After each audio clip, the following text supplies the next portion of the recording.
భారతదేశంలో ఏ రాజకీయ పార్టీకి లేని విధంగా ఈ రోజున ఒక ఎలక్ట్రానిక్ జాతీయ పతాక ఆవిష్కరణ తెలుగుదేశం పార్టీ రాష్ట్ర అధ్యక్షులు శ్రీ పల్లా శ్రీనివాస్ గారు ఆవిష్కరించడం జరిగింది.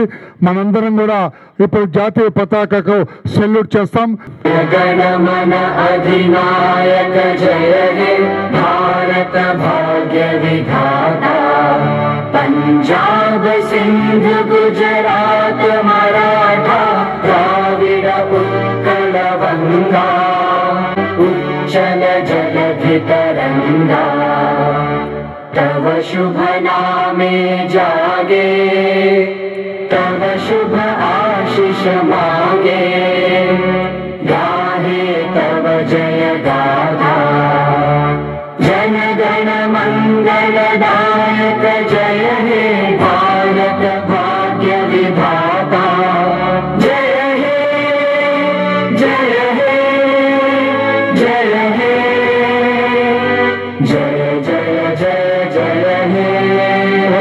భారత గణతంత్ర దినోత్సవం వర్ధిల్లాలి. భారత గణతంత్ర దినోత్సవం వర్ధిల్లాలి. భారత గణతంత్ర దినోత్సవం. ఇదే విధంగా మన తెలుగుదేశం పార్టీ పతాక కూడా మన గౌరవ పల్లా శ్రీనివాస్ గారు ఆవిష్కరిస్తారు.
వర్ధిల్లాలి తెలుగుదేశం పార్టీ, వర్ధిల్లాలి తెలుగుదేశం పార్టీ, వర్ధిల్లాలి నారా చంద్రబాబు నాయుడు గారి నాయకత్వం, వర్ధిల్లాలి నారా చంద్రబాబు నాయుడు గారి నాయకత్వం, వర్ధిల్లాలి నారా లోకేష్ గారి నాయకత్వం, వర్ధిల్లాలి నారా లోకేష్ గారి నాయకత్వం.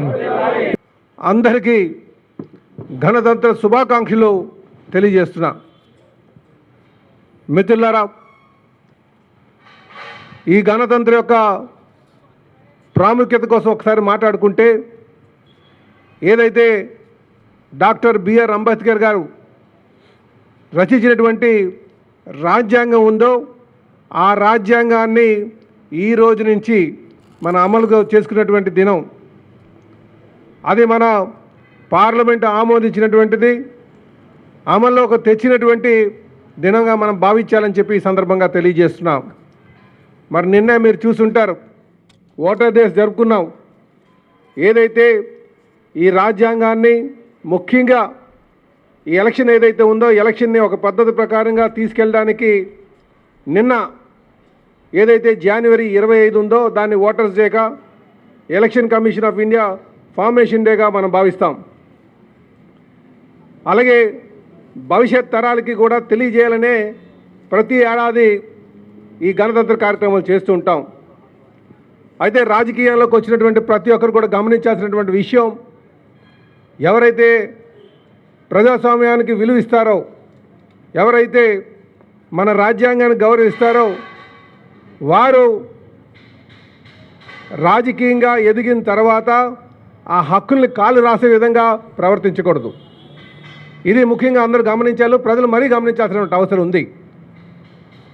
ఎందుకంటే అంబేద్కర్ గారు ఎప్పుడైతే ఈ రాజ్యాంగాన్ని వారు అమలుపరిచారో, అమలుపరిచిన రోజు వారు చెప్పినటువంటి మాట, దీన్ని అంతిమ లక్ష్యాలు చేరుకోవాలంటే పాలకులు ప్రజాస్వామ్య విలువల్ని కాపాడే విధంగా, దీన్ని ట్రూ స్పిరిట్తో నడిపించే విధంగా మరి నడవాల్సినటువంటి అవసరం ఉంది. కానీ ఈరోజు మనం చూస్తున్నాం, అధికారం వచ్చిన తర్వాత ఒక నియంత పోకట్లతో గత 5 సంవత్సరాలు మనం చూసాం. అలాంటి వారికి ఈరోజు ప్రజలు బుద్ధి చెప్పి పక్కన కూర్చోబెట్టారు. భవిష్యత్తులో కూడా ఎవరైనా సరే రాజ్యాంగ హక్కులు కానీ, ప్రాథమిక హక్కులు కానీ, చట్టాలతో మనకి ఇచ్చినటువంటి లీగల్ రైట్స్ కానీ ఎవరైనా కాలు రాస్తే వారికి ఖచ్చితంగా బుద్ధి చెప్పాల్సినటువంటి అవసరం ఉంటుంది. గతంలో తెలుసుకున్నటువంటి విషయం కూడా మనం గమనించాలి. కనుకనే ప్రతి ఒక్కరి బాధ్యత, ఈ భారతదేశంలో కానీ, ఈ రాష్ట్రంలో కానీ ఇక్కడ ఉన్నటువంటి ప్రతి ఒక్క పౌరుడి యొక్క బాధ్యత రాజ్యాంగ హక్కుల్ని మనం కాపాడాల్సి ఉంది, రాజ్యాంగాన్ని పరిరక్షించాల్సినటువంటి అవసరం ఉంది. మరీ ముఖ్యంగా అధికారంలోకి వచ్చినటువంటి వారు, అధికారం కాక్షించేటువంటి వారు, వీళ్ళందరూ కూడా అది దాని ట్రూ స్పిరిట్తో మనం అమలుపరిచే విధంగా మనం అందరూ కూడా ప్రయత్నం చేయాలని చెప్పి ఈ సందర్భంగా తెలియజేస్తున్నాం. ఈరోజు తెలుగుదేశం పార్టీ కీర్తిశేషులు నందమూరి తారక రామారావు గారు స్థాపించిన తర్వాత సుమారు 40 సంవత్సరాలుగా తన భుజ స్కంధాలపై వేసుకొని మన జాతీయ అధ్యక్షులు, ముఖ్యమంత్రి గారైనటువంటి శ్రీ నారా చంద్రబాబు నాయుడు గారు నడిపిస్తున్నటువంటి తీరు మీ అందరూ చూశారు. ఈరోజు మన భవిష్యత్ నాయకులు, మన యువ నాయకులు, మన లోకేష్ గారి యొక్క ఆలోచన కూడా చూశారు.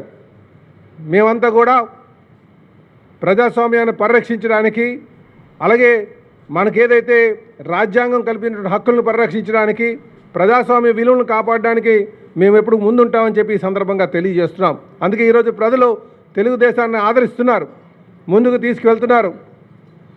అదే ఇంకా చేయాల్సిన చాలా ఉంది. మేము రాజ్యాంగం కల్పించినటువంటి హక్కులు కానీ, రాజ్యాంగాన్ని ఏదైతే పెద్దలు ఏ స్పిరిట్తో అయితే పెట్టారో దాని లక్ష్యాలు చేరుకునే విధంగా మా ప్రయత్నం చేస్తాం, మేము ముందుకు ఖచ్చితంగా చేస్తామని చెప్పి ఈ సందర్భంగా తెలియజేస్తూ మరొక మారు మీ అందరికీ కూడా మేము గణతంత్ర శుభాకాంక్షలు తెలియజేస్తూ సెలవు తీసుకుంటున్నాం. నమస్కారం. ఈ శుభ సందర్భంలో అందరూ మిఠాయిలు పంచాలని చెప్పి కూడా తెలియజేస్తారు. ఒక్కడికి ముందు రాజ్యం